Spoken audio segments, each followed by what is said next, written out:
this as a power grab by the SSS to intimidate the Nigerian bar and as an act against an independent bar.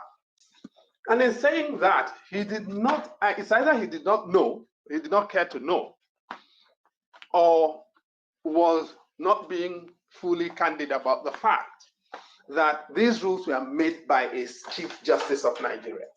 SSS did not go to grab a power. These rules were, this power was donated to the SSS by the Chief Justice as the chairperson of the Legal Practitioners Privileges Committee. And in saying so, therefore, there was an implicit and explicit misrepresentation as to what the issue is. Nobody is asking Chief Justice Ariwola why he did this, and nobody has tried to investigate what the process is. Now, let me just end on this note. These rules were made in 2022. So the conferment in 2022 was done under these rules. The people who were conferred with the rank of Senior Advocate of Nigeria in 2022 went through this process. In 2023, these rules governed the process. They went through this process. 2024, they went through this process. Now in 2025, the fourth in the sequence, the people who applied saw this provision in Rule 23.2 of the privileges of the rules governing the conferment of the privilege of SAN. They applied, notwithstanding that. Having applied and having become candidates, they are now objecting. They want this particular rule exercised. Mind you, these rules also apply. The NJC has rules governing the appointment of judges. People who are applying to be judges or who have been nominated to be judges also have to go through SSS clearance. Now, these senior lawyers who want the privilege of making more money at the expense or on the authority of Nigeria's statutory authority don't want to go through SSS clearance. They want to be exempt. They are not asking why we should not exempt people who want to be judges. So the whole thing is not, they're not exercising principle. They just want to manufacture an exemption for themselves at the expense of all of us. And the question I've asked in my release is very simple. What are they hiding? Shouldn't we all be interested? As a former statutory appointee myself, I've gone through SSS clearance more than once. If SSS called me today, I will go. I'm not afraid of going to SSS. Shawore goes to SSS all the time. What are they afraid of?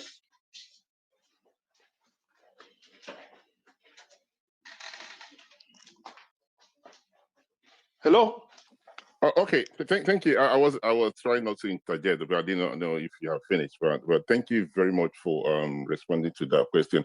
But Prof, then you're somebody who have also talked about rule of laws, how things can be improved in Nigeria. So the thing here, from what I'm seeing here, is that the former CJN Ariwola came up with this in 2022. 2 wrongs don't make it right. Now, if this thing happened in 2022 and no one seems to, feel that it doesn't really matter, but somebody felt that, okay, in 2025, we shouldn't be going through this. Don't you think that, the person is not actually doing it because there's something they are trying to get, but because they felt that somebody needs to raise this question, even if it's only 3 years down the line? I actually don't think so. I actually do think, quite honestly, that SSS screening and EFCC screening and ICPC screening of SAN applicants is the right thing to do. I genuinely do believe so. Because being elevated to the rank of Senior Advocate of Nigeria is not a small thing. It is a high-level statutory appointment. By the way, Senior Advocates of Nigeria wear silk gowns, the same kind of gowns that judges wear. They also have ceremonial gowns that have sequins, right? The same kinds that we also have judges wear. So basically, and then they're entitled to lots of privileges. They earn more money because of that, right? We ascribe to them greater authority as a result of that. Now, can you imagine if you have somebody occupying that rank who is a rogue, who has gone through, who has a record with EFCC, who has a record with the ICPC, or who has a record that the State Security Service knows which for some reason, because of certain reasons, it may not be able to disclose publicly.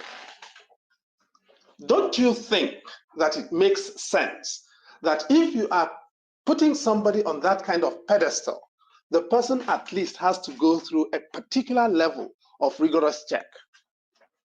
Why is that such a problematic idea? Yeah. Thank you, Prof. But then again, we talked about the independence of the judiciary. So I'm looking at it from a layman's point of view. Wouldn't it be the best thing to do? Would have been not getting people, or the authority involved in it? I mean, wouldn't it be a better thing for the NJC come up with, something akin to a body that would screen these people while going into SSS or EFCC and all these things, if indeed we have an independent judiciary? If you would like to respond, sir. First of all, we don't have an independent judiciary. We fool ourselves if we claim we have an independent judiciary. We don't. We don't have an independent legal profession, which is part of the point I made in my release. Okay?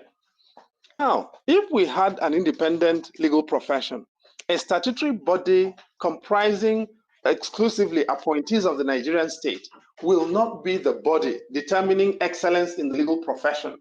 It is not done in any other place. Statutory bodies don't award fellowships for Koren or engineers or fellowship of the Nigerian Academy of Letters. No. Right? It is awarded by your peers. Now, that is not the case with the elevation to the Club of Silk. Now, but let me get back to your underlying question, which is the question about independence of the judiciary. And no, we don't have an independent judiciary. That's why I wrote the book called The Electorate, by the way. And this whole lack of independence has a long history, going back to colonial experience and a transition from colonial experience to post-colonial experience. I don't think that is going through that history is the reason for this conversation tonight. But the lack of independence is very clear. There are 5 bodies that regulate and control the legal profession in Nigeria. I can give you the list of the 5. Number 1, General Counsel of the Bar. It is chaired by the Attorney General of the Federation. It has an inbuilt majority of public officers, ex officio, and in its composition. Number 2, the Council of Legal Education, right? The Council of Legal Education is chaired by an appointee of the President. Currently, it is Chief Emeka Ngige, Senior Advocate of Nigeria, and it has an inbuilt majority of public officers. Number 3, the Body of Benchers. The Body of Benchers has its leadership by rotation. Currently, it is chaired, I believe, by Odinkalu Ariwola, the immediate past Chief Justice. The immediate past chairperson was Adegboyega Awomolo.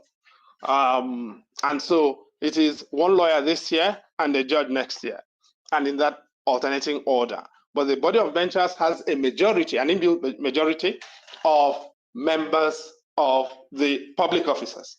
Number 4 is the Legal Practitioners Disciplinary Committee, which currently is now functioning as a committee of the Body of Benchers. The LPDC has an inbuilt majority of public officers. Number 5 is the Legal Practitioners Privileges Committee, which is chaired by the Chief Justice and has responsibility for awarding Senior Advocate of Nigeria rank and status, or suspending it when necessary.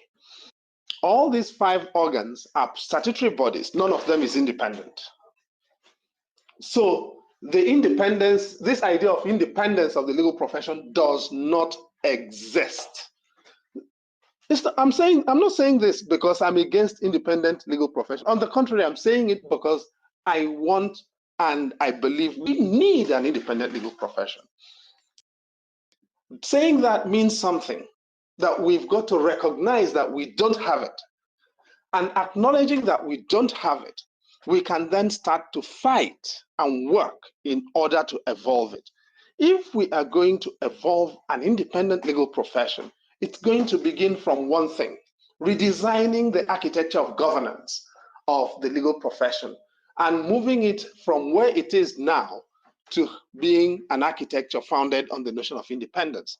That, in my view, is the way to proceed, starting from acknowledgement that it does not exist. That, I believe, is what I quarrel with in the position of my brother Muyiwa Kimboro. Because people like Muyiwa have benefited from what I call the parastatalization of the legal profession in Nigeria. That is to say, running the legal profession as a parastatal of government, which is really what we have at the moment. And you cannot, on the one hand, be benefiting from the parastatalization of the legal profession, and on the other hand, claiming that you're independent. The two do not work together. You guys have been here while all this noise has been going on about whether or not the government of Rivers State gave the NDA 300 million as donation or as whatever for conference or whatever. Now, the fact of the matter is the legal profession in Nigeria feeds off of a lot of money from people who should, politically exposed persons who should have nothing to do with an independent legal profession.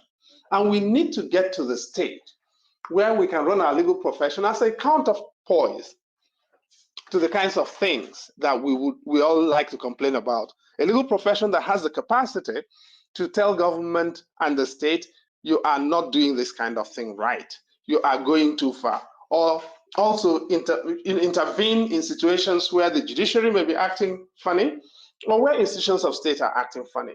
At the moment, we're not configured in such a way as to be able to do that. Can I yield on this question at this time? Yeah, yes, you can, sir. Thank you very much. But I have one more question on this particular topic.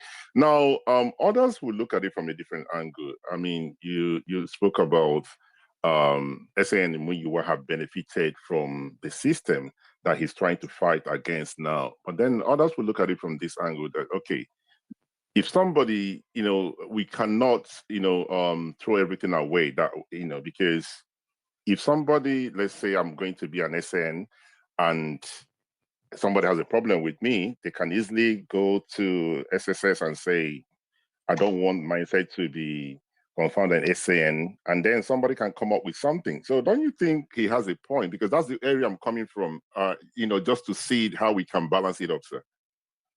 I'll give you a practical story, just to illustrate your point.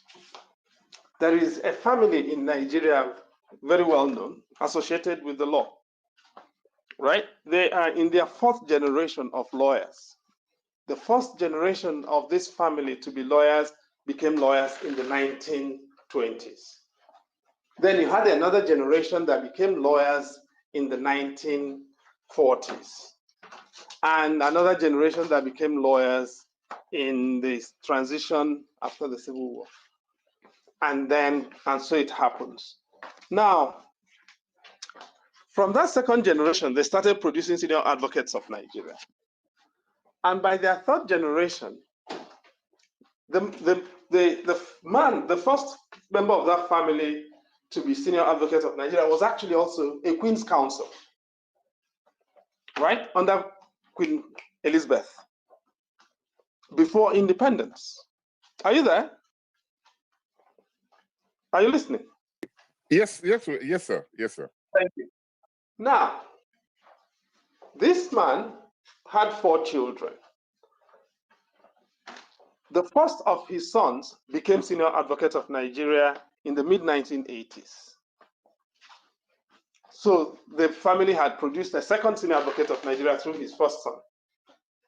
The last of his sons became senior advocate of Nigeria in the early 1990s. Now, his second son was applying to be senior advocate of Nigeria. The eldest brother, the first son, who was senior advocate of Nigeria, on the morning he was going to become interviewed for the role of senior advocate, for the position in Abuja, the eldest brother walked in with a petition against his elder brother, accusing him of forgery, with a police report. That was how the brother never made senior advocate of Nigeria. I can tell you a few more stories. This is a real life story, and it's not made up. So there are things that have happened, and there are things that are capable of happening. And the police report is not fake. The brother lodged a report against his younger brother, alleging that the younger brother had committed forgery. The police investigated and largely confirmed the allegation by the elder brother. The elder brother was peddling this report and precluded his younger brother from becoming silk until he died, until the elder brother died. The younger brother still is not silk as I speak to you. Silk, of course, being senior advocate of Nigeria. So yes, people petition all the time. Some of the petitions have been upheld, some of the petitions have not been upheld. There is no entitlement to be a senior advocate of Nigeria. And the petition can unravel any application to be senior advocate if the petition is credible. And that is the purpose of, I presume, I'm not a Ruka Jariwala, so if we are looking for intent, we are going to have to ask him. But I presume that the objective of seeking screening by the SSS, EFCC and the ICPC is to find out whether there are existing reasons why any one of these people may not be suitable for that elevation. I don't see what the problem is. I yield. All right, thank you very much, Prof, for responding to those questions. For those joining us, we have Professor Chidi Odinkalu with us tonight. We are discussing everything and anything that has to do with Nigerian politics and the law and everything, regarding this great country. So there will be time for questions and there will be time for contributions if there's any, as we continue the conversation. But before I move to the next topic, I believe I have 3 speakers here. And if any one of them would like to ask a question based on what Prof have said or the question that I throw to Prof, please do raise your hand. I will pass the mic to you to ask questions regarding what SAN Muyiwa said regarding the screening of SANs by the SSS. I can see that Barrister Henry has raised his hand. Barrister, good evening and thank you for joining us. Your question to Prof, please. Thank you. Good evening, Mindset. Good evening, Prof, and every other person on the space. Prof, I just have all your arguments are very well taken, but I have a concern. Is the legal profession currently independent? The clear answer, the legal profession in Nigeria, of course, the clear answer is no. The truth is, the SAN calling about the DSS interference, true, he may have benefited from the issues, or benefited from the skewed system, the institutionalization or politicization of the NBA. But I think that when we look at the issue independently, the DSS is not just any type of police force.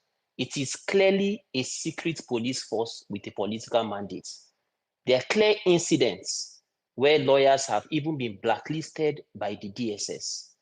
So do you not share these fears, even though coming from a place where we can say is tainted with bias? But do you not share the fear that if we allow the DSS to continue to screen candidates for senior advocates, of course, legal profession in Nigeria is meant to be a self-regulating body. The DSS coming to screen these legal practitioners interferes with that status of the body as a self-regulating body, and of course creates further problem about the independence of the profession. There is no way it gets better from here, especially given the history of the DSS. So would it not be correct to now say, yes, the SAN may have been tainted, yes, these guys may have benefited from the skewed nature of the politicization of the NBA in Nigeria, but allowing the DSS to continue to screen these guys, I cannot see any benefit for the legal profession, especially given the nature of the political mandate of the DSS and its history of blacklisting people who they do not parley with. Thank you, Prof. No, thanks a lot, Henry. There's a problem with walking both sides of the road at the same time. which is you're invariably run over by vehicles in the middle of the road. Now, we cannot, on the one hand, admit that the Nigerian legal profession lacks independence. And on the other hand, and that independence comes from it being entirely, totally, a wholly owned subsidiary of the Nigerian state, on the one hand. And on the other hand, one claim that it needs to be accorded, it's an independent body and therefore should not go through the things that those who are wholly owned parastatals of the Nigerian state have to go through to enjoy the privileges that the Nigerian state accords to them. Now, the SSS exists within the Nigerian state. The people who work within the SSS are your brothers and my brothers and our friends and all of that. They are no worse and no better than what you have to offer, what you find in any other Nigerian institution. And if I may, they are no worse than what you find in any other Nigerian institution. As I speak to you, if you give me a choice, bros, do you want to be detained by police or SSS? I will not even think twice. I will say SSS. And I have been held by both institutions, so I can tell you, it's from my own personal experience. 1,000 times out of 1,000 times, please keep me with SSS, not with police. Keep me with SSS, not with prison. That is my own view. And I suspect many detainees will tell you the same thing for different reasons. Now, it is necessary for these Nigerian lawyers to experience SSS so that the day they go to SSS or to go to court to brandish the case of Asari Dokubo and the state and justify the things that we suffer, they will use their own experience to go through it. Because the kinds of arguments that our senior lawyers make in court make you want to puke and make you ask questions. Are we in the same Nigeria? These are the same people who are afraid now of going to SSS are the same people who tomorrow will come to argue why SSS is useful for detaining people like you and I. Why can't they experience it? I am unapologetic about this position. Even if I'm the only person who holds it, I will hold it till the day I die. All of them must experience SSS. All of us must chop this breakfast. It is not only people like Femi Fana that have to chop it. They must all chop this breakfast of SSSO. No, we cannot exempt them from it. They want it. And by the way, now, if we are afraid of going to SSS, is it Judiciary that is better than SSS? Have you seen Obasanjo's most recent book, Nigeria Past and Future, Contemplations on Nigeria's History and Vision for Tomorrow? Have you seen it? If you haven't, you should read it. He has a chapter on the judiciary. You should read that chapter. And you will see that all this, we are hyperventilating about SSS. The judiciary is much worse. So if people are willing to go through vetting by judiciary and by INEC, why are they afraid of SSS?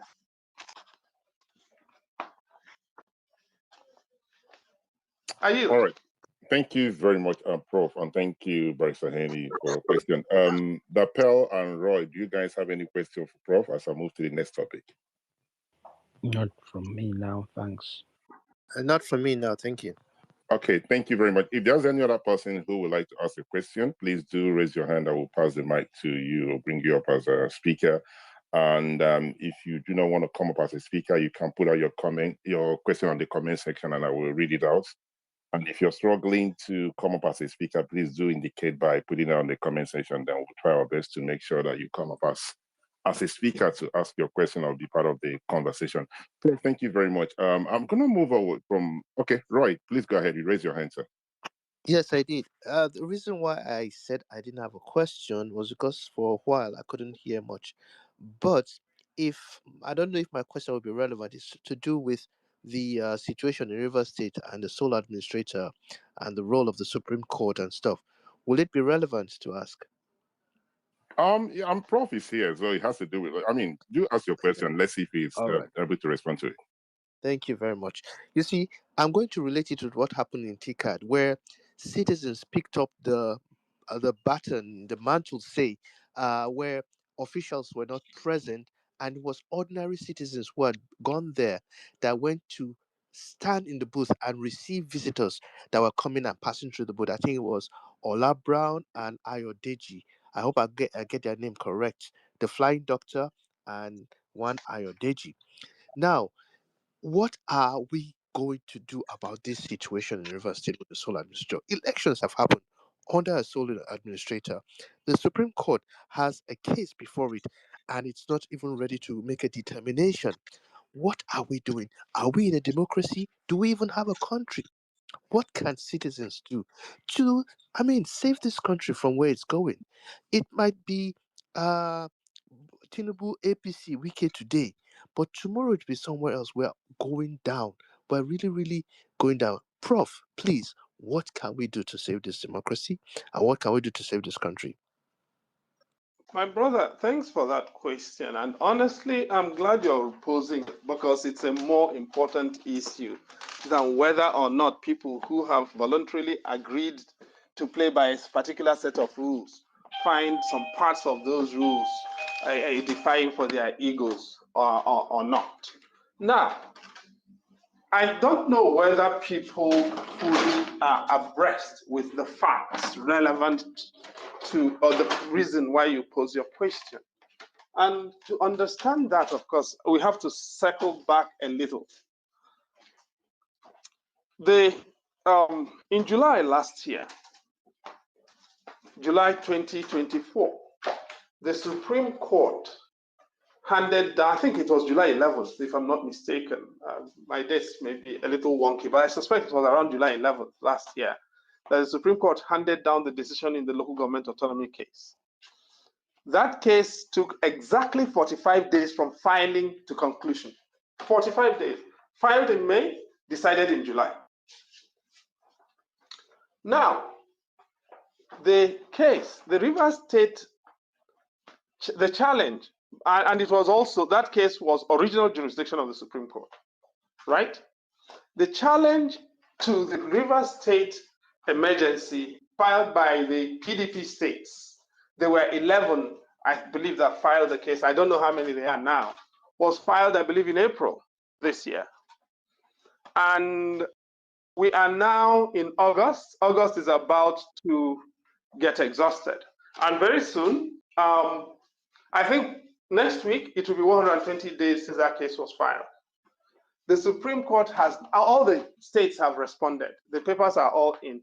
The Supreme Court has not yet thought it fit to schedule the case for argument, not to talk about trying to hear the arguments and then write a judgment on the case. By the time the Supreme Court gets around to doing that, unquestionably, the 6 months will be up. And of course, when the 6 months are up, the Supreme Court could call up the case and then decide that the remedies and issues are moot, which means to say they have been overtaken by events. At that point, of course, people will say the lawyers were bad. They didn't know the law. They didn't do this. They didn't do the other one. Nobody will say that the Supreme Court generally, genuinely and deliberately decided to frustrate the case, which, quite honestly, is what it seems to me is happening. But this also is where, unfortunately, I am obliged to fault the opposition, because exactly the kind of question that Roy has asked and the kind of factual detail that I'm providing is what an opposition is meant to harass and harangue the Supreme Court. Because in this Rivers State situation, the Supreme Court is not a neutral arbiter. The Supreme Court is part of the problem. The Supreme Court took a case that was in the High Court, not as part of its original jurisdiction, and decided the issues in the High Court before the High Court decided the case, without having the High Court case before it, and decided it in a very tendentious fashion. No Supreme Court that cares about its authority can possibly do that kind of thing. It is entirely unprecedented in the annals of appellate court decision making. That's exactly what the Supreme Court did. Now, therefore, it seems to me that the political opposition, if they existed, would have been well within their rights to begin to make hay from that situation. They have failed to do so. They don't seem to have noticed the so-called PDP, whose governors issued the plaint in the case to begin with, has wimped out on the matter. If they have wimped out on the matter, what are citizens exactly expected to do? If they were to offer leadership on the matter, my suspicion is that citizens will find an excuse to join in asking questions of the Supreme Court and putting it in at least an embarrassing situation. At the moment, it doesn't seem like the Supreme Court is in that situation, because as far as it is concerned, the citizens have not taken notice, largely because the political opposition has not taken notice. It's not for the ruling party to make life better for the political opposition, unfortunately. I yield.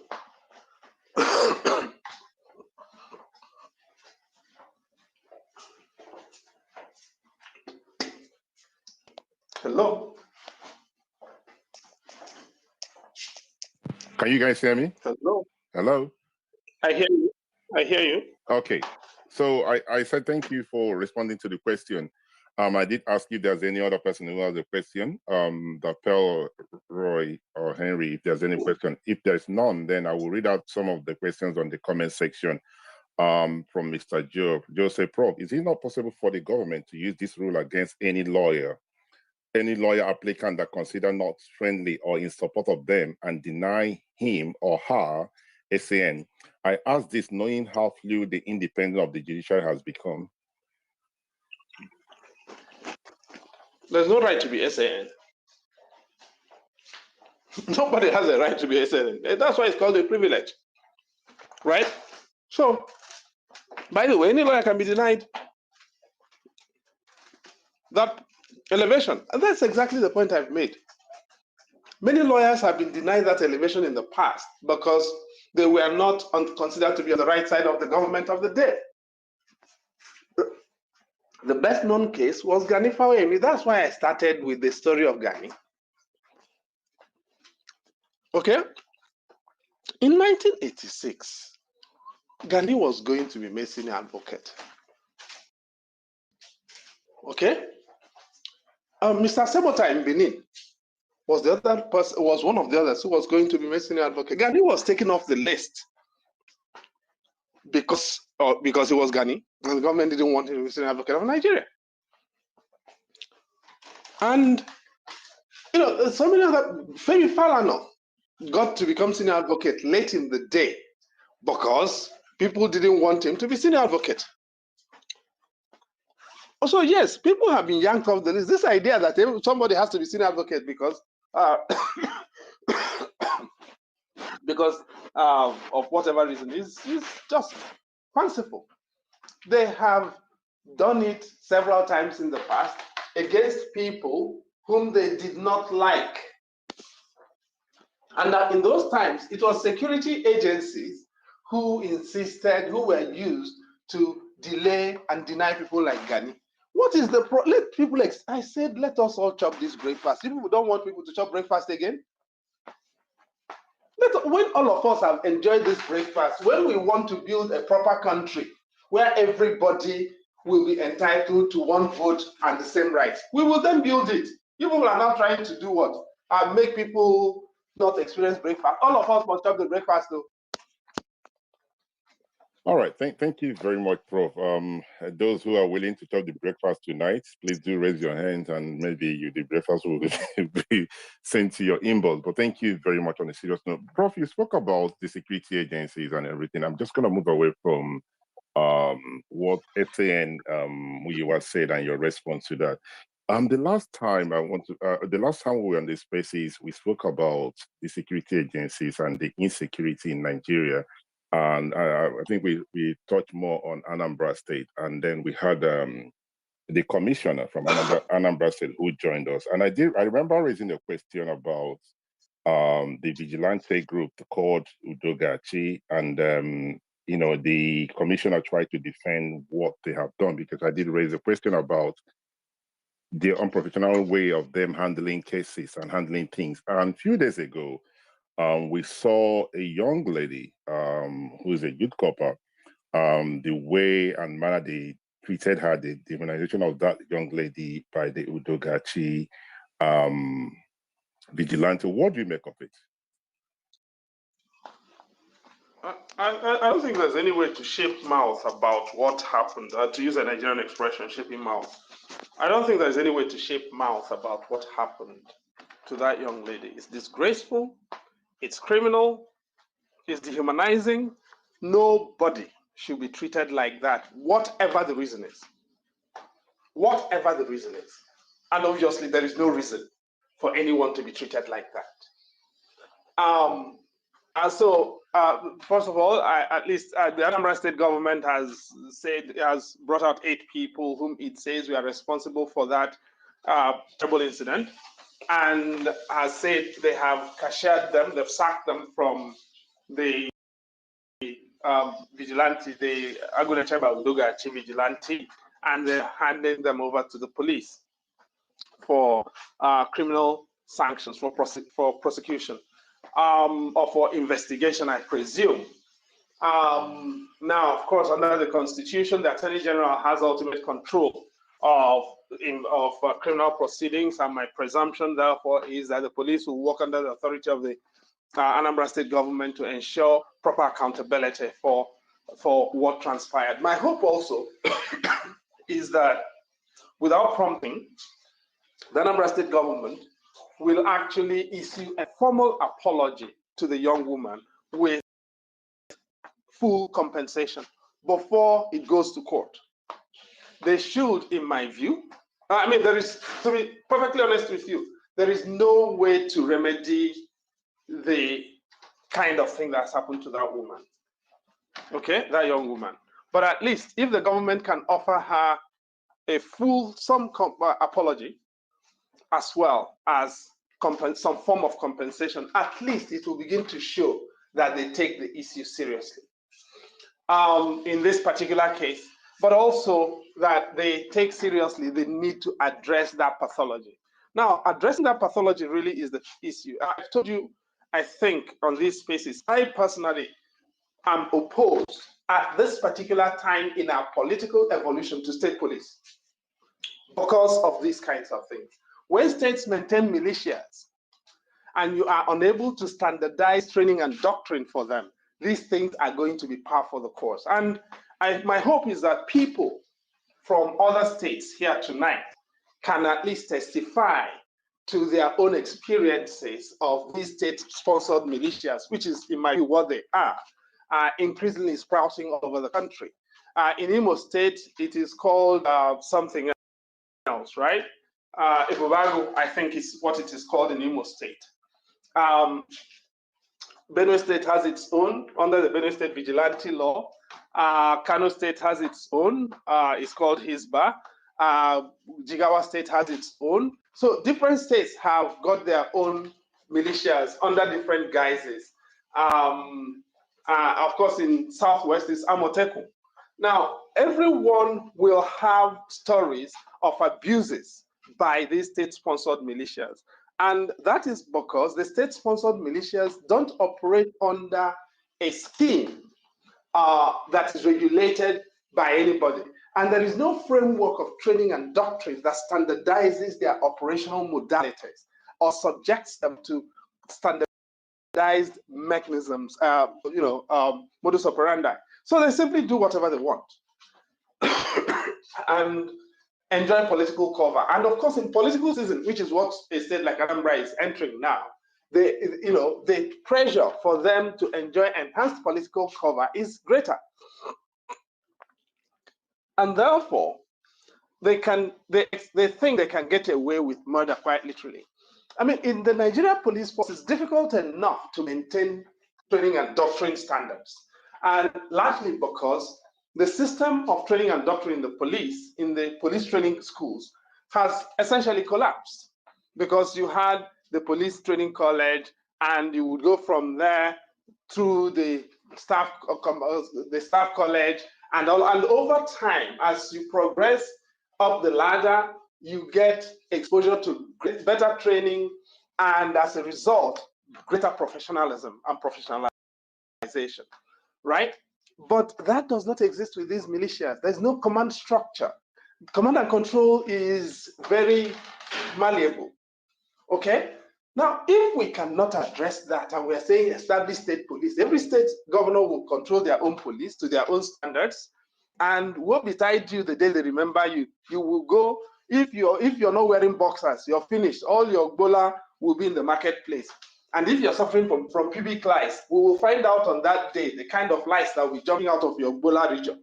Now, this is the kind of thing that a lot of people don't realize with our commitment to our emotional reaction to the idea of state police.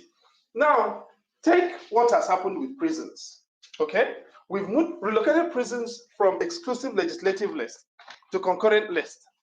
And we've told every state, you can create your own prisons without actually reasoning through how a state runs prisons.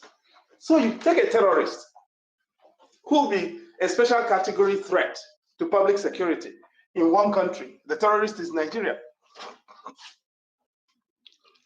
And you tell a state to keep them in their prison. The state does not have the money to maintain the kind of facilities needed to contain the terrorist. The person will wander around, wander loose, and return to society to threaten all of us. But we say, yes, it is true federalism. Everybody must own their own states, their own prisons, without reflecting our respective realities in the country and its capabilities and frailties. This is my problem with this emotional reaction to state police. It all is emotionally sensible until it confronts reality, and then it breaks down, in a very terrible way. And that's exactly what's happening with what's happened with this young woman. I'm not saying that that is going to convince anybody, any of the advocates of state police, that the idea needs reasoning through much more rigorously. But that's exactly what it is, unfortunately. Can I yield? Yes, please go ahead. And Prof, please, if you need some time to take water or anything, because it would appear that you're struggling, you're coughing. So please, we are quite happy for you to take your time as we pass the mic. No, it's not water. I'm recovering from an infection, so don't worry. Okay, sorry. I'm not done yet. Okay, sorry about that. Thank you. Thank you very much for responding to the question that I asked. The last time, you heard what the commissioner of Anambra State said when he was on this platform. I tried as much as I could to make sure that I understand. He responded the atrocities that these Udogachi guys have committed in Anambra State, and he was saying that this was a good thing. He has stopped insecurity and everything, right? And now, looking at one thing you've said is that they need to apologize to the young lady, and before the case goes to court, and compensate her. That is to that lady. There's others who might have gone through this and nobody knows about them. The only reason this one come up is because of the way and manner of which way they did to this young lady. Do you think having something like Udogachi is necessary, knowing fully well how people can use them? Do you think there's a need for it, like a state for Anambra State, to still keep people like that? You see, as I said, we have an emotional response as a people to the idea of state police. And Udogachi and arrangements like that, Amotekun and all of that, are responses to what is perceived widely, and in my view, rightly, as a failure of security provisioning by the federal government, which, as a result of the Civil War, came to a settlement that security institutions can only be controlled by the federal government. It's what I call war trauma doctrine. Now, that settlement obviously is broken down, and we're trying to figure out how to find a suitable substitute or successor to that settlement, and we've not found one. So in that transitional period, different entities are coming up with different things, and it began, of course, with the creation of the Hisba the introduction of hudud crimes in Zamfara State in 2001. And since that time, different states have responded differently. But the reality is that over that period, in pretty much every state, starting from Zamfara State, the experiments have not clearly. On the contrary, in most states, they have failed. Zamfara State was one of the first states to introduce, was the first state to introduce hudud crimes and Hisbah. What happened? See where Zamfara State is today, right? One of the first states to adopt a vigilante law was Benue State. See where Benue State is today.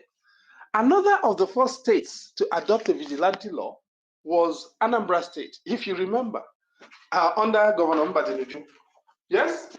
And it was under Anambra State Vigilante Law of 2001 that they invited Bakassi into Anambra State. See what happened. See where that ended the state in. All right?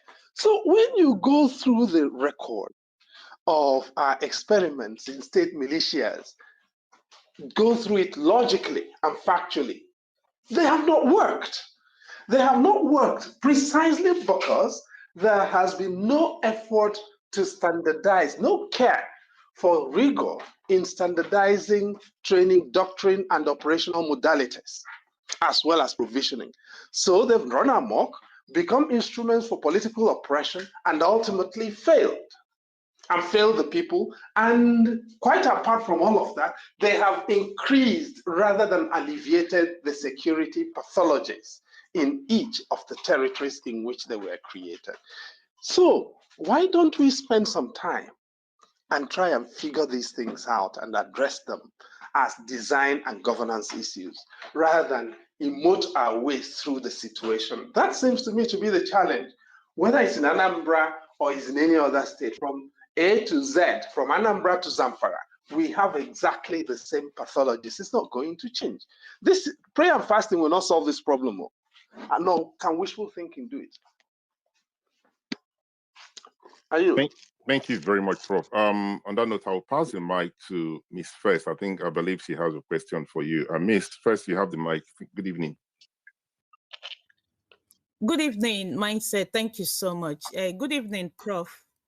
Good evening, and thank you so much.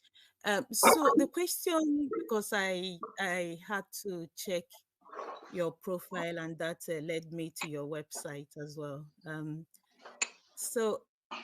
As the chair of the Truth, Justice and Peace Commission, how do you balance the immediate need to stop violence in the Southeast with the deeper long-term demand for justice and political inclusion, so that peace is not just the absence of conflict, but the presence of fairness and trust?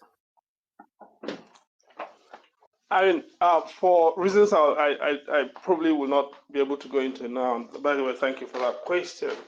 The report is still not public. We certainly do hope the report will be public soon enough, probably sometime next year. But there are operational reasons why the report remains embargoed from public consumption. But if and when you see the report, one of the things you will probably notice is that part of what we deal with is the imperative of leadership transformation in the Southeast to begin with. It's all well and good to, again, get emotional about all of this. But when you address the underlying, when you do an underlying diagnostic of the challenge of the Southeast, what the kinds of things that we concern ourselves with, quite honestly, are at best symptoms, including people like Nnamdi Kanu. Okay? Why would Nnamdi Kanu, who has no elective office, does not control budgets, does not have any lawful authority over soldiers, does not control a judiciary, nevertheless be the rallying figure for a people, other than leadership has failed? And people are looking for where to anchor their expectations. Because if leadership were to be working, people will not be looking to someone who does not have a budget, who does not have an army or a police force, who does not have a judiciary, who does not have Jack to be the person around whom they can rally. It tells you leadership has failed. Because leadership has manifestly failed on a chronic scale, the first thing you need to address in order to get the Southeast on a regular, on a hopeful trajectory long term is the leadership recruitment question.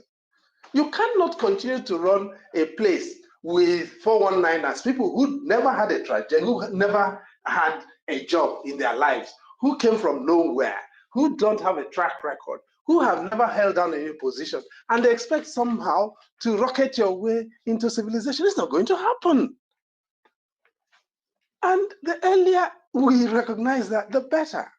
And then we begin to see asset value in those things that we actually think are supposed to be debilitations. Take the size of the Southeast. We say, oh, you know, Southeast injustice, we need 6 states. We don't need another state in the Southeast, if you ask me. The Southeast is about 29,500 square kilometers. The largest state in the Southeast is Enugu State, which is smaller than Akwa Ibom State in territory. And you know what that means? At 29,500 square kilometers, all of the 5 states of the Southeast put together add up to less than Kogi State. You know, what it means is you can create a development model in the Southeast of such a sophistication that you will have the rest of Nigeria coming to beg you to please come and help us replicate this there.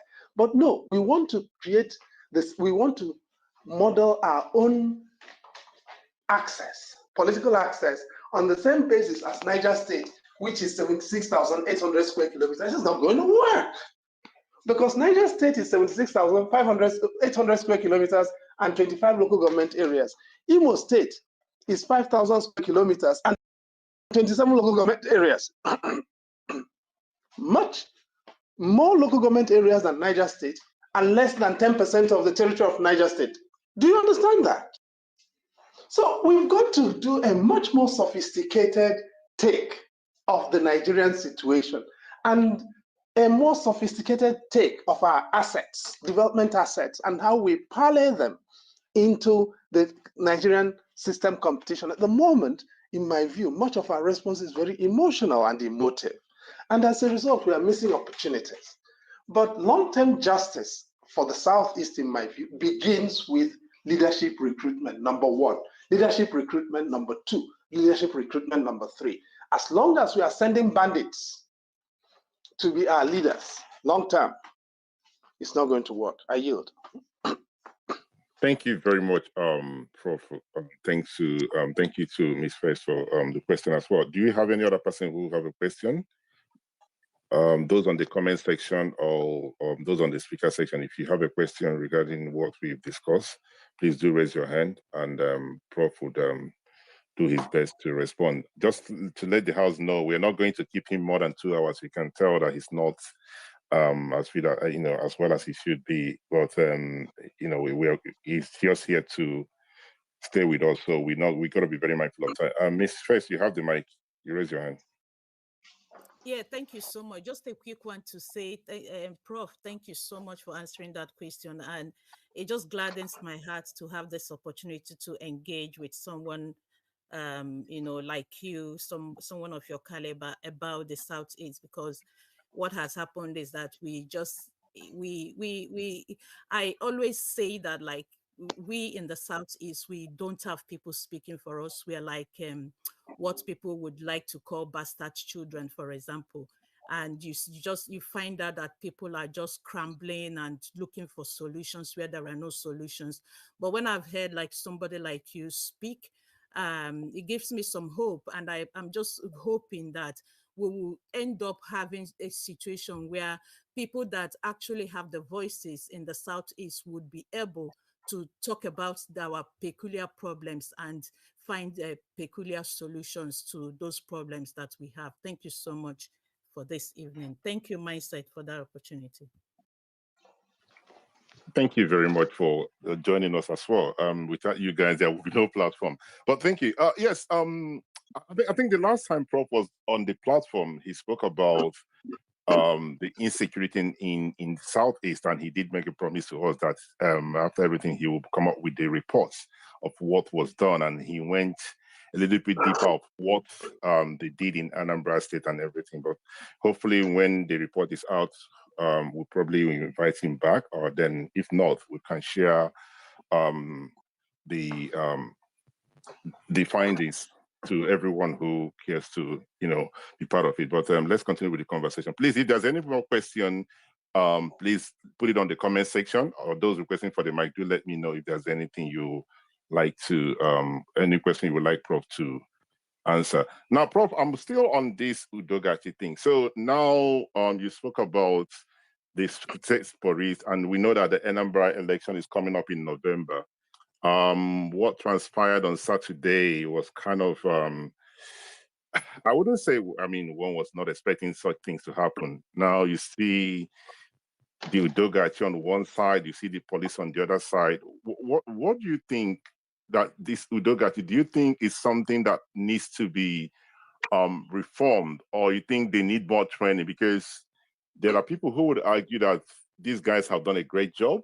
They have done some good jobs in, stopping insecurity in Anambra State. And if anybody's saying that that the state should get rid of them, that means the insecurity in Anambra State would return again. What do you think is needed? Do you think they need more professionals to be part of it, or do you think they need more training, or do you think it's not needed?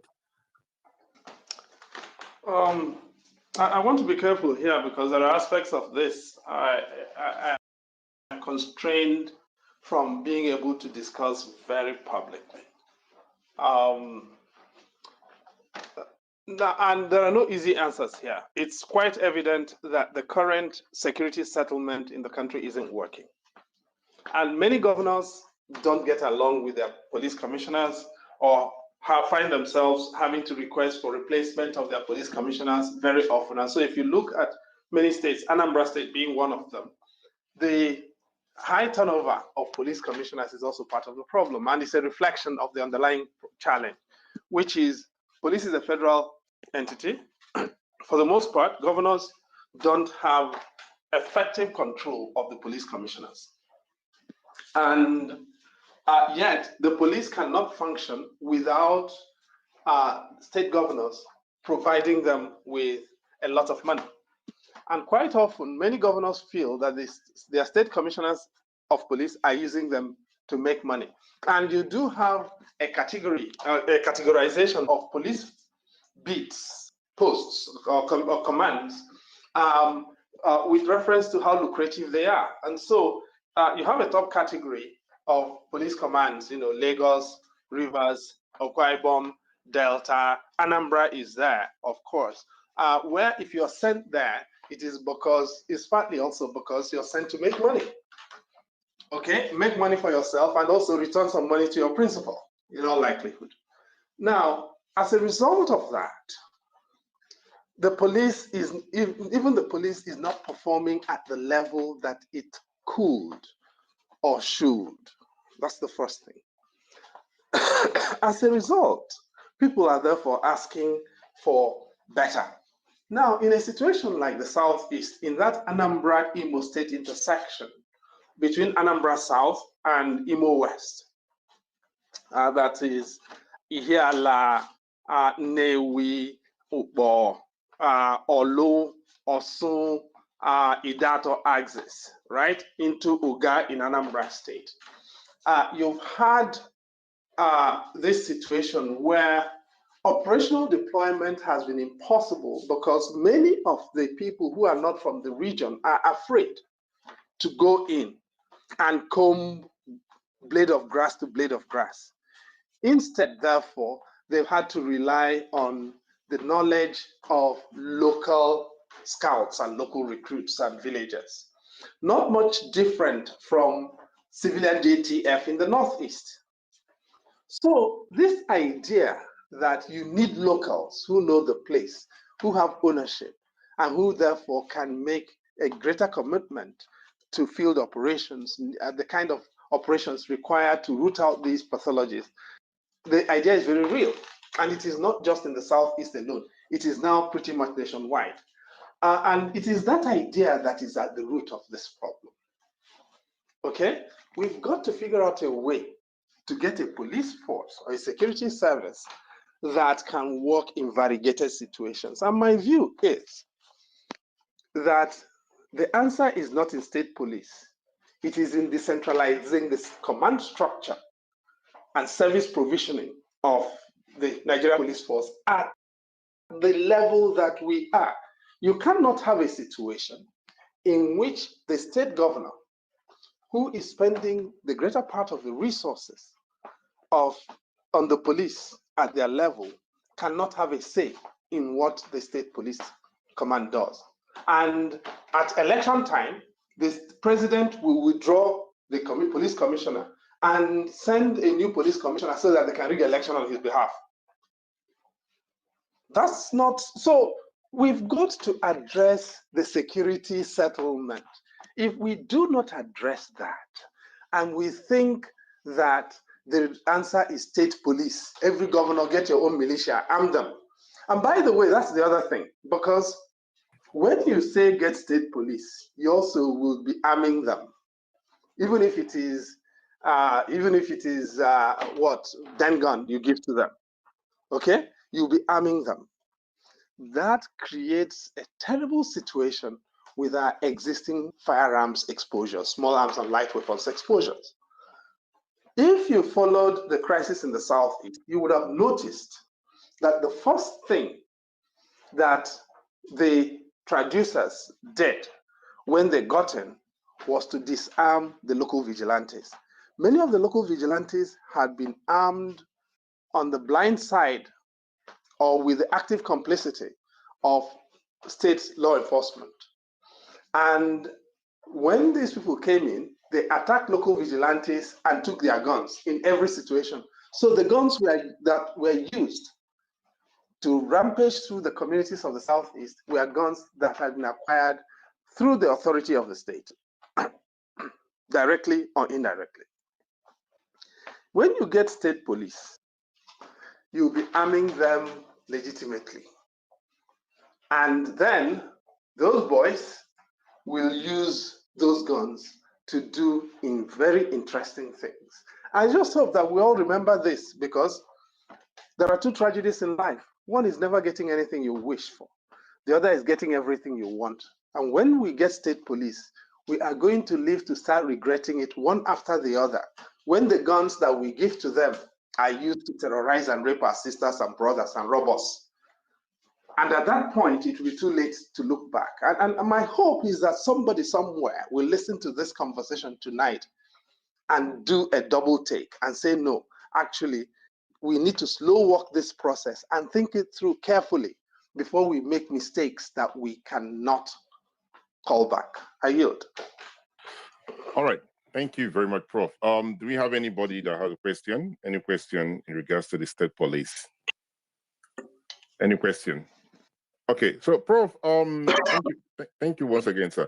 Now, there are others, people who would argue that the state police is needed because if you get somebody who is not from a town and they don't know the houses very well, it's become a difficult thing for them to find out who stole the yam or who went and stole somebody's chicken, right? But then again, if you have somebody who is a local, if there's any crime, he or she might say, okay, can you tell me who did this thing? And they will say, I know this person.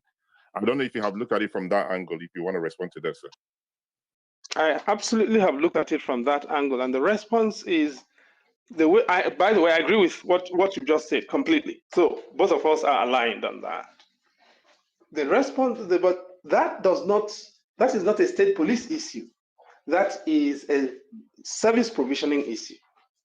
How best do you address that? You can easily address it with decentralization and community policing, so that you ensure that the people you deploy in any neighborhood are people who know the neighborhood, but who operate under a coherent command structure and doctrine structure and of support structure for investigations and analysis that is rather properly structured.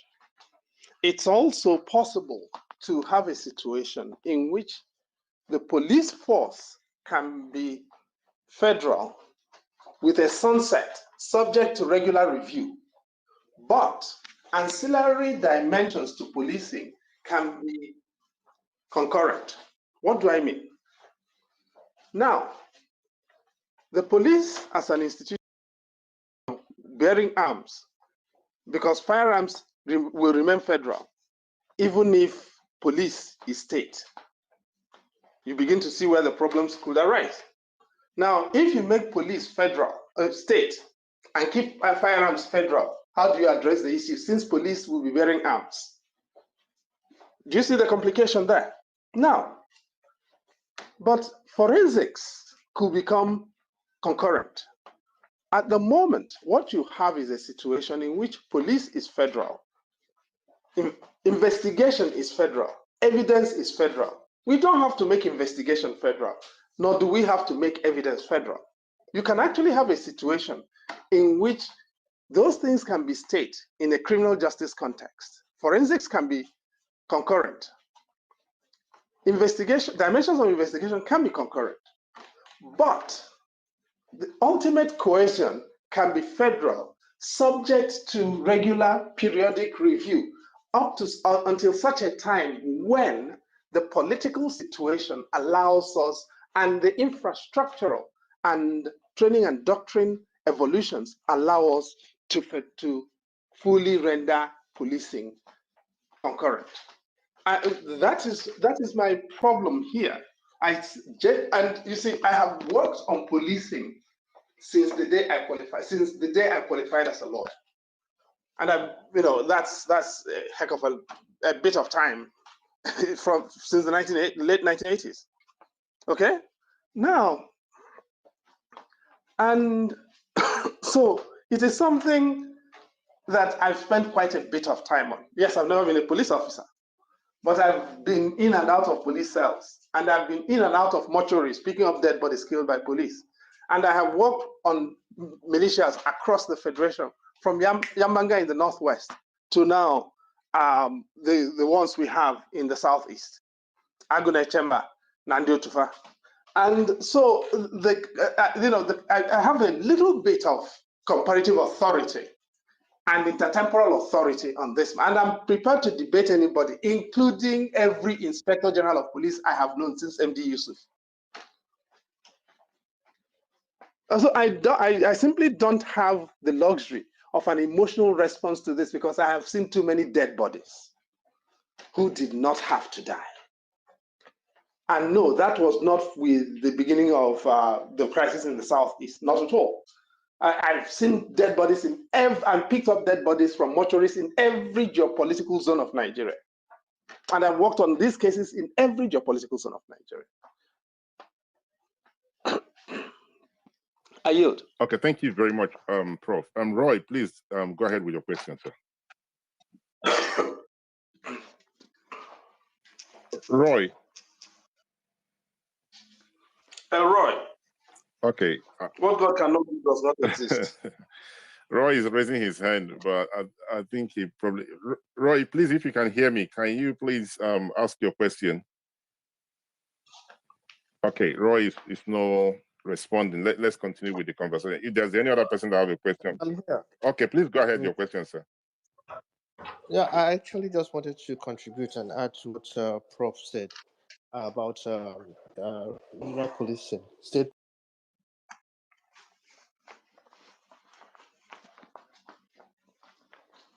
Okay, okay, Roy, do you say you wanted to contribute, or you want to have a question? Sorry, I missed that.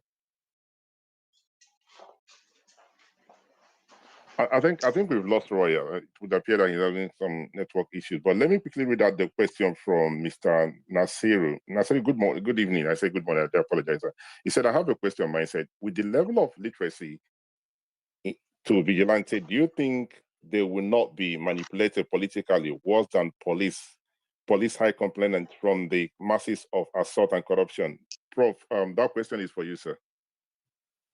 Sorry, I'm trying to understand the question, please. Okay, let me read it back again. It said, with the level of illiteracy to the vigilantes, do you think they will not be manipulated politically worse than the police high complainants from the masses of assault and corruption? But I think what he means that with the little, I mean, let me paraphrase, with the level of illiteracy, don't you think that these vigilantes will be manipulated? In what way? I mean, level of illiteracy, manipulation. You know, people know when they have been abused or when they have been cheated, right? I mean, if you don't need to have gone to school to know that what happened to this young woman in Oba, assaulted by Udogachi, is offensive, is disgraceful. It cannot be tolerated by any society, including an uncivilized society, if I may add. Okay? So some things are beyond these notions of literacy and illiteracy. There is a sense of elitism to these notions of literacy. You know, if you have not gone to school, if you've not, or as they used to say in my generation, if you've not broken the chalk stick, then you know, you are beneath certain things. That's why citizenship does not require, does not have a literacy qualification. All of us are equal as citizens of this country, irrespective of whether or not we have gone to school. And I do think that needs to be taken seriously. I don't think literacy is necessarily a factor. In many places, by the way, in many places, I don't want to give any particular locations. There is a philosophy in the recruitment of many of the people who are seen in these militias, which is what? That you recruit into the militias some of the worst characters, the criminals, so that you give them responsibility for putting away their own people. And that then begins to affect the quality of provisioning, of service provisioning and orientation of the institutions themselves. But this is not only with the militias, the state-sponsored militias or state-controlled militias like Hisba or Udogachi, if I may say so. And why do I say so? In 2008, President Yar'Adua set up a presidential commission on police reform. It was headed by the late Mohammed Diko Yusuf, MD Yusuf, who at the time was the longest serving, it was the oldest, senior most living former Inspector General of Police. And MD Yusuf rendered a report in which he said that the police had been taken over, but that new recruitments into the police force from about 1999-2000, for the 5 years after that, under President Obasanjo's accelerated recruitment program, that many of the new recruits were in fact criminals. Okay?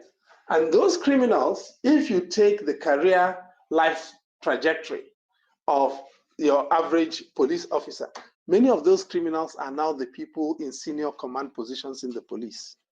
Do you understand why we're worried? I'm not making this up. I have, if you read the MD Yusuf, the report of the MD Yusuf Presidential Commission on Police Reform, you will see this there in black and white.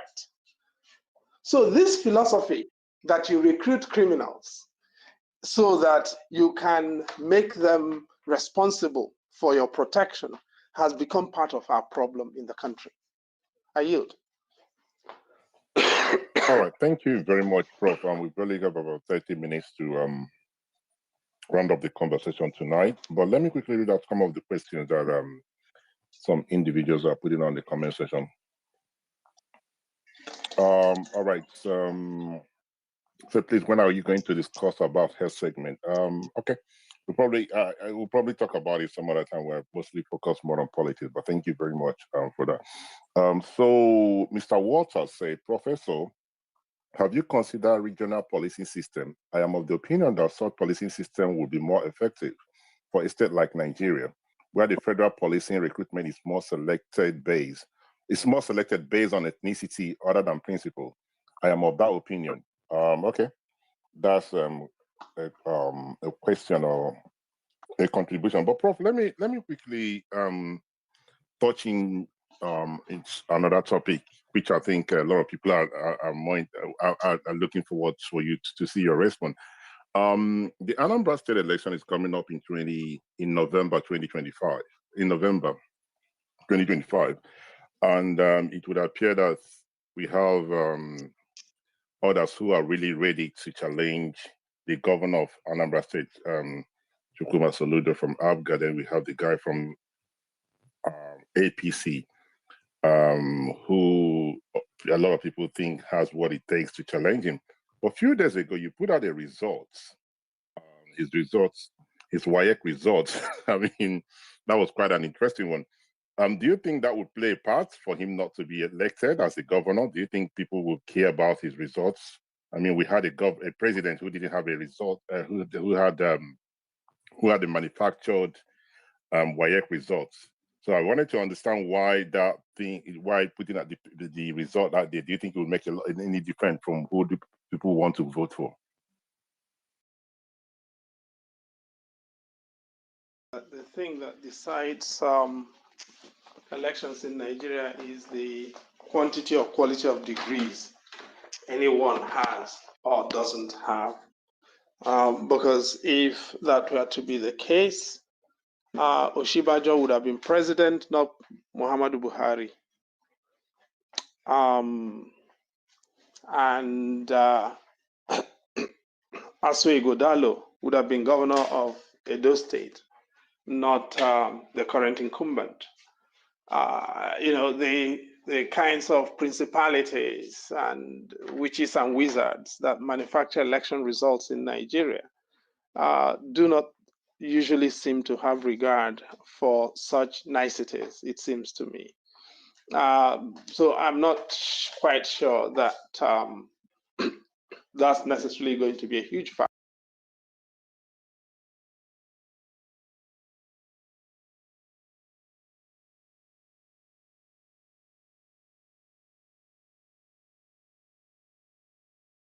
Sorry, have we lost Prof? Hello? I think so. Okay, all right. It would appear that he's having a network challenge. Now, it's not only him, quite a number of individuals on my DM saying that they are being kicked out from the spaces. I do not know why we're having that, but I would have loved for him to come back because we should be rounding up very soon to respond to those questions. Dapel, you have not really said much. Apart from your intro, is there anything any topic that you think we have not touched that you would have loved for us to touch tonight? Not really. I would just like echo some things about what Prof said on state police. State governors could weaponize it. One of the precursors to that is you look at local government election results that are allowed to be run by states. So you see almost all local governments, it will be cleared by the governor's party. So that's like a precursor. They're going to weaponize it. And I get the point that both you and Prof are coming from, that if you have locally trained police, they know the nooks and crannies and they can help you deal with crime.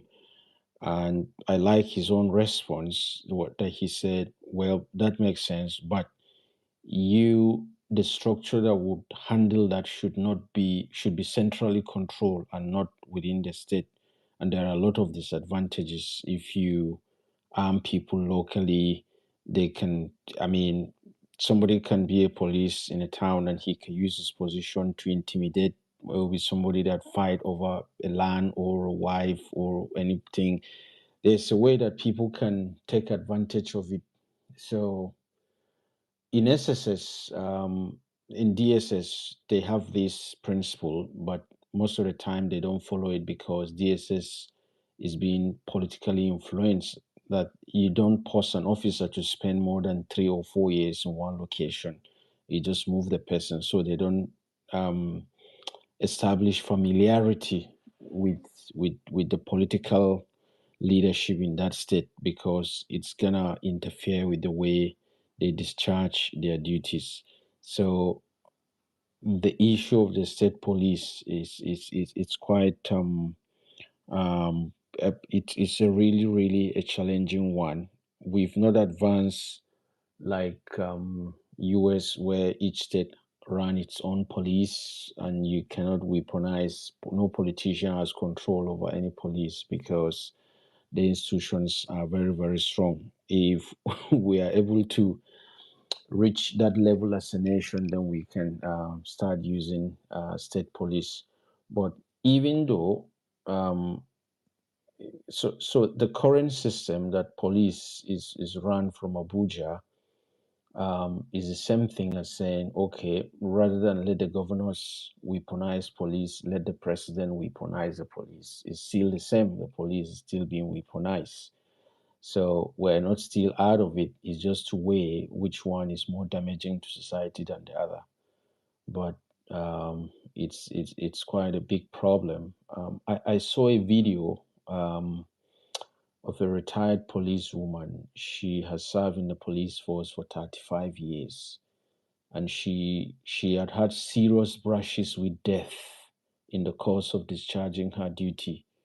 And when she went to collect her gratuity, she was shocked, and she said she's not going to collect it. That is this a reward for serving this country 35 years, always face to face with death, refusing to compromise and refusing to collect bribe? Is this the reward? So police are not well looked after. I think a nation that seeks to progress should look after three of these professions very well: the police, teachers, and doctors. These, to me, they are key pillars in nation building, and unfortunately, they are not well looked after in our country as they're expected to. In the UK, some teachers in high school, headmasters in high school, earn higher than members of parliament. The figures are out there for people to verify. You can't have that. How can somebody teach in primary school for 35 years and the gratuity is 2 million and monthly payment is 4,000, 40,000, and some of them, they don't get it. They have to fight to get their gratuities paid. So these are serious issues and serious cracks. In fact, I remember there's a chap who was called to discuss some policy brief at the White House. He's been researching on early childhood intervention, and he argues very strongly that remediation is remediation is more expensive than prevention. And so he approached I think it was Obama's White House, and he put out two graphs that you don't fight crime by employing more police, and you don't fight dropout, you don't improve education by employing more teachers, building more classrooms, and expanding and reducing class sizes. And people were shocked, okay, so what are we going to do to fight crime? And he just pulled out the data that children that are born in disadvantaged circumstances, you've already sown the seed in them to commit crimes in the future. So when you deal with early childhood disadvantages, you tend to prevent crime in the future. And kids that were born in disadvantaged circumstances, many of them end up committing crime involving teenage pregnancies, piling up lots of credit card debt, and dropping out of schools and all these things and that. So if we want to deal with these social problems, we should start dealing with them right at the roots. So what does it mean to be born in disadvantaged circumstances? Somebody say some people win the lottery at birth. The current national security advisor, his dad was a minister of defense. The current CBN governor, his dad was the first accountant general of Nigeria. Sanusi Lamido, who was in charge of CBN, his dad was Nigeria's ambassador to China. You can keep having the list. So they say some people win the lottery at birth, but what about those that are born in circumstances that never give them opportunities? So that's why the state intervened to provide a bridge to level the equality of opportunity, so that people can have a fair shot at the start in life. But there is so much emphasis on politics away from development. And I always tell people that a nation would move forward if it can get right these two things at the same time. Number one, the policies that are fitted to drive the nation forward.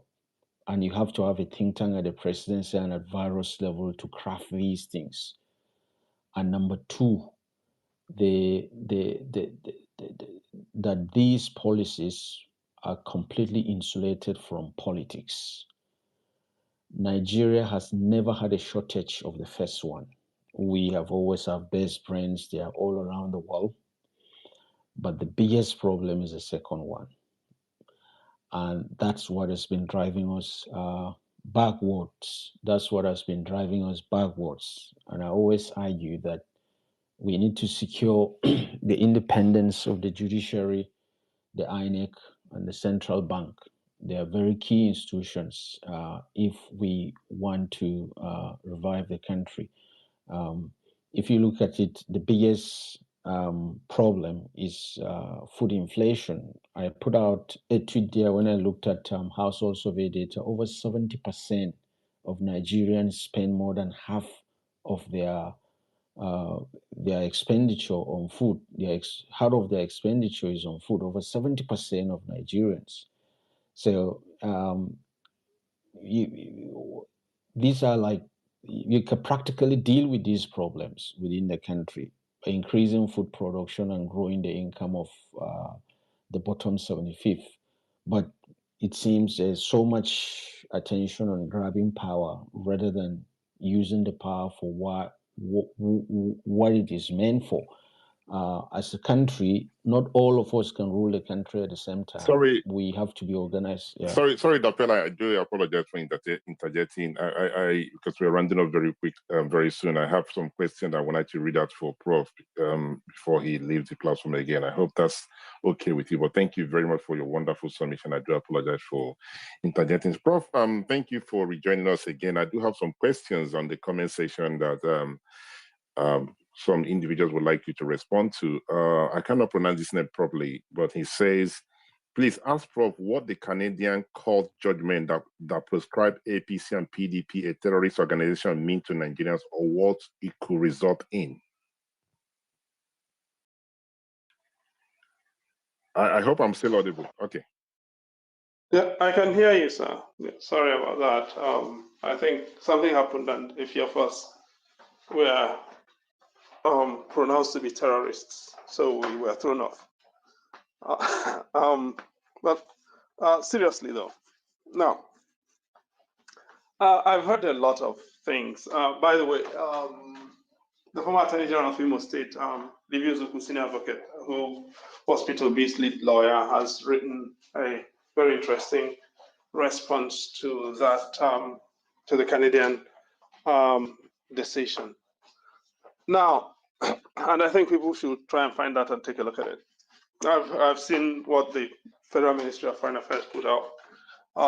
Obviously, Canadian courts are not like Nigerian courts, and they cannot take dictation from politicians as to how to frame their decisions. So some of those things we've also got to take to see for what they are. The point is that the decision was taken in the context of refugee law.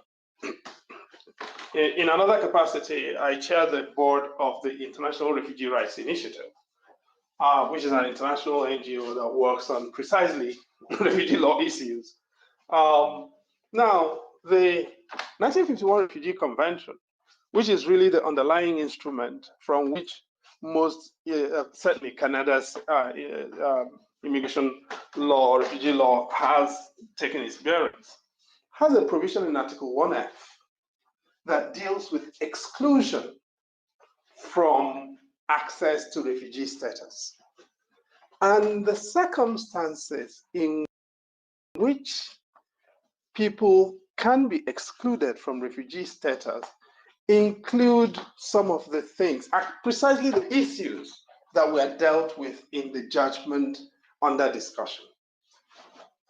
So crimes against democracy, crimes against the objects and purposes of the United Nations, or if you look at the OAU Refugee Convention of 1969, crimes against the objects and purposes of the Organization of African Unity, or now the African Union. And part of the aims and purposes of the African Union is the establishment of government founded on a popular mandate. And when you look at the record, and this is part of the problem, when you look at the record of our leading political parties and the reports of our elections, even from official quarters in Nigeria, the judge has acted on the basis of evidence in the public domain. The question is, what do you make of that evidence? And if you were to take out political party and look at the kinds of things our leading political parties do, they are terroristic, unfortunately. Now, we may wish as Nigerians not to tell ourselves the truth and say, oh, we are patriotic Nigerians and therefore we have to defend our country.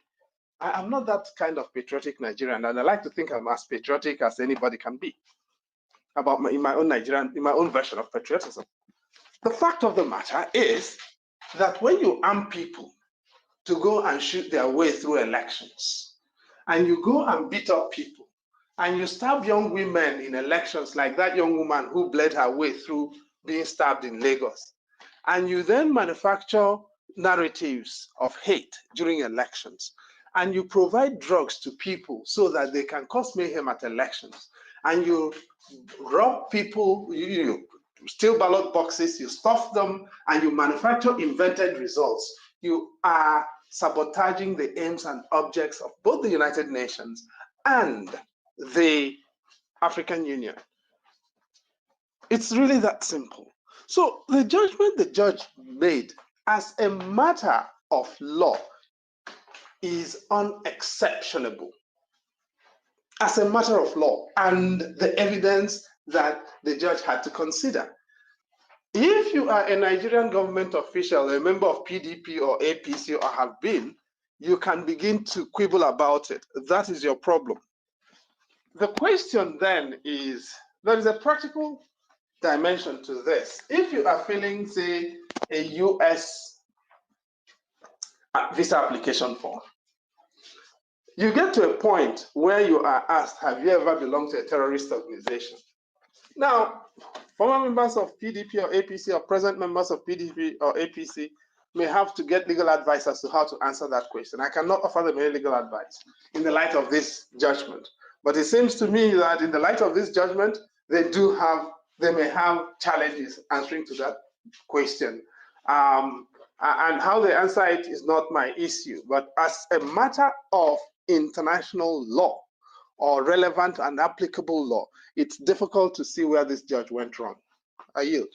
All right, that's quite interesting. Thank you very, very much, Prof. And thanks to the individual that asked that question. Please, if there's any other question that you guys want Prof to respond to, please do put it on the comment section, as we barely have about 10 minutes before we round up. And those on the speaker section, please, if there's anything you would like Prof to address that he has not addressed, feel free to ask him the questions and he would respond to it. So, Prof, before you dropped, I was discussing the issue of the election of Anambra State is coming up. That's the next election. After that, then we're going to have the Osun election in 2026. Then we're going to the big one, 2027. Looking at what transpired on Saturday, what do you make of the by-election? Do you think anything that gives you hope that something different would happen in these coming elections? And the bigger one that we're looking at, the 2027 election? I mean, I'm neither a Dibia nor a Babalawo. They say that 24 hours can be a huge period in politics. So anything is possible. Whether it's in Anambra or in Osun or in Ekiti or in 2027. And of course, 2027 is election is about 18 months thereabouts away. Can anything happen? Of course, things can happen. Look, Ifeanyi died. May God bless his soul. That tells you things can happen. There is no guarantee that, I mean, you and I on this program now, there is no guarantee that I'll be alive in the next hour. None of us has that guarantee. So first of all, people can die. Not out of any malevolence, but just that's the way it is. So is it possible that a senior Nigerian politician or a politician running for office in Nigeria can die between now and 2027 or 2026 or before the end of this year? The answer is obviously yes. Now, is that within my control or the control of any of us? The answer is no. So that's the first thing. People can die. I'm not praying for that. I'm not wishing for it. I'm not, as I said, I'm not a babalawo or dibia. I'm just saying that's just the reality of things. Okay? Two, people can, you can have a change in political landscapes. We're obviously going to have a new chair of INEC soon enough. Whether that person is going to change INEC and make INEC into a credible institution that it is not at the moment, I don't know. And if you had a credible INEC which can issue guidelines and abide by its own guidelines, or which can look at electoral rules and seek to apply them fairly, anything is possible. So there are different things that could change to affect the electoral landscape or outcomes. And I don't want to make any assumptions because I'm not in a position to do so. I yield. Thank you very much, Prof, for that wonderful response to the question that I asked you. Please, guys, if there's any other question that you have, you can bring it up as we round up quickly. Okay, we have Mr. Amuse Hope. He said, hello, Prof. Do you think that electoral reform can sanitize the electoral system? Do you think it is? No. Okay. All right. So, the answer is no. There is nothing like electoral reform under what we have in Nigeria now. And anybody who is telling you about electoral reform is wasting your time. It's just not going to happen. Not with Godswill Akpabio, my good brother, as the chairman of the National Assembly and president of the Senate. It's not going to happen. And, I wish the people talking about electoral reform a lot of luck, but it's not. There is nothing so fundamentally out of place in the 2022 Electoral Act such that we need to make another one. And it's only in Nigeria that we make a new Electoral Act in order to govern every fresh election. It doesn't happen in any country that works. South Africa has had the same Electoral Act for nearly 20 years. The elections are running very well. Okay, so the idea that every election cycle we have to do a new Electoral Act should tell us that something is fundamentally wrong with the kind of system that we are running, so that there is no predictability to the expectations that people have of the electoral system.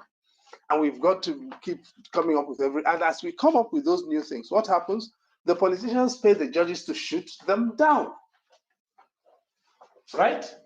And I talked about Obasanjo's latest book, and I don't think people have, I think we should actually take time to take a look at that book. I will just read something out of it because I started reading it. I read it earlier today. I'll just read an excerpt from that book. So that it makes my point. Obasanjo says on page 99, I went to a state in the north about 10 years after I left public office. Next to the government house was a line of 6 duplex buildings. The governor pointed to the buildings and stated that they belonged to a judge who put them up from the money he made from being the chairman of election tribunals. No wonder politicians do not put much confidence in elections, which the INEC of Professor Mahmoud Yakubu polluted and grossly undermined to make a charade. Most politicians believe in the will of the tribunal judges, Court of Appeal judges, and Supreme Court judges. No matter what the will of the people may be, the chairman of INEC since the 2015 election has made his will greater and more important than the will of the people. And what still is the will of the judges? 2 out of 3, 3 out of 5, corruptly overriding the will of millions of voters. Now, of course, anyone can question Obasanjo's standing to say this kind of, to issue this kind of sanctimony, right? Because after all, he wrote the results in 2003, and even worse, he wrote the results in 2007. And people think that he did terrible with the national elections in 2007. In Anambra State, he got Maurice Iwu to announce a result in which the number of votes that Andy Uba secured in an uncompetitive election was higher than the number of registered voters in Anambra State. So Obasanjo's capacity to say this kind of thing is questionable with a clear conscience. But he has said it, and that many Nigerians will recognize as accurate. So our system is in trouble with elections. Nobody can reform us out of it. And anybody, I've told you mindset several times, anybody coming to tell you about electoral reform is either fraudulent or living in cloud cuckoo land. That is my very honest view. We don't need to change the 2022 Electoral Act. We just need to administer it. All right. Thank you. Thank you very much, Prof. I'm very pleased that people are listening to you, and they, sometimes when I'm hosting spaces, somebody will come up and they start talking about why don't you talk about electoral reforms? And I did say that I spoke about it in 2023 after the election, and after that, I'm no more interested in it. And people think, one is not interested in it. Sometimes people like things, they like to chase clouds. I do not care how much you can speak English or you can wear your black beret or red beret. It's not my responsibility, right? I focus on what I think I can make an impact on. But thank you very much, sir, for your wonderful submission. As we round up quickly, let me quickly read out this question from Mr. Abba. There's 3 questions here, but let me see if we're able to answer them as we round up quickly. Mr. Abba said, I came in late and I don't know if it has been addressed, but I want to hear his opinion. I mean, he's making reference to Prof, right? His opinion on the empty Nigerian stalls in Japan and the flurry of defense from the federal government. Prof, do you want to respond to that? How do you go to Japan to create stalls for Nigeria, for God's sakes? The problem is, we need fuller facts. How long does it take to put together the Nigeria exhibitions in Japan, for instance? Whose responsibility was it? And, Nigeria to Abuja to Tokyo is not a walking distance. It's not a somersaulting distance. And even though airlines, witchcraft and all, and brooms and all, will even struggle to make it there as well. So you do need a lot of planning to put this thing, something like that together. And it's not something that we do well, planning. Because when you plan properly in Nigeria, it means that somebody will not chop money. Okay? So that story of the Nigerian stalls in Tokyo needs a little more material than I have at my disposal now to fully deal with. But I can easily understand why that would be the case. Can I yield?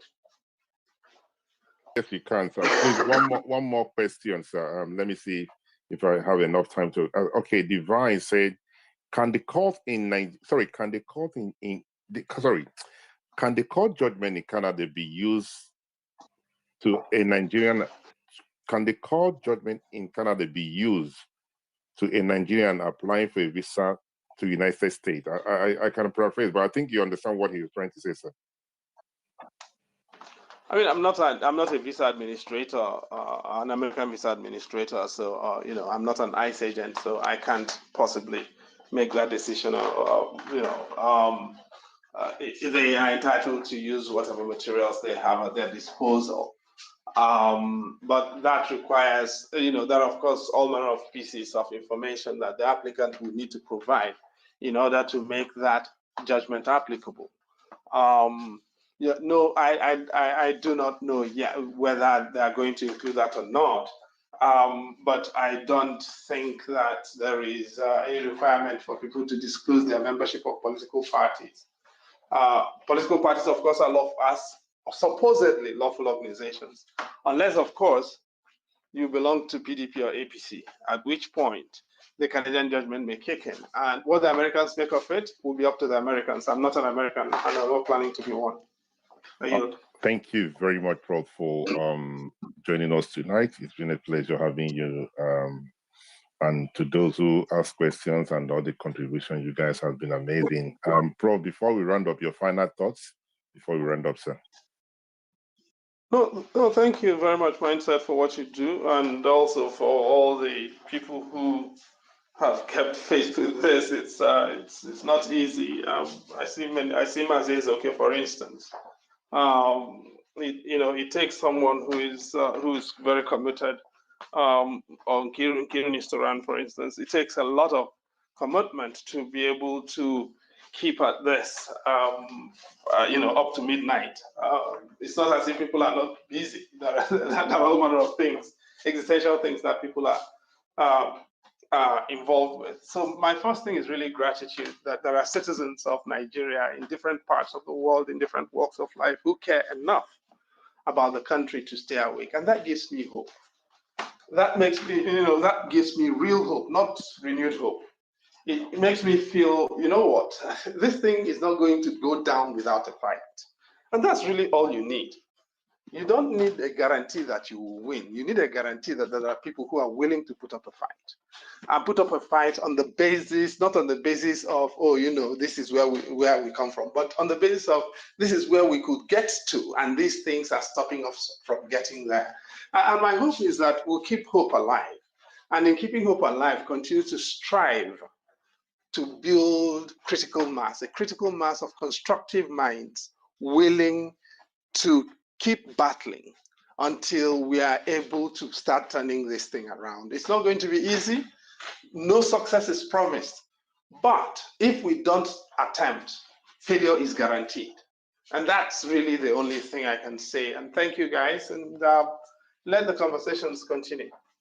Thank you very much, Prof. For those who are asking about the selectorates, please, it's on Amazon, and I will, if you speak to Prof, if you send a message to Prof, he will direct you for those in Nigeria who are looking for the book Selectorates. Please, it's very important that you read this book and understand exactly what is going on with the Nigerian judiciary and the judiciary in Africa.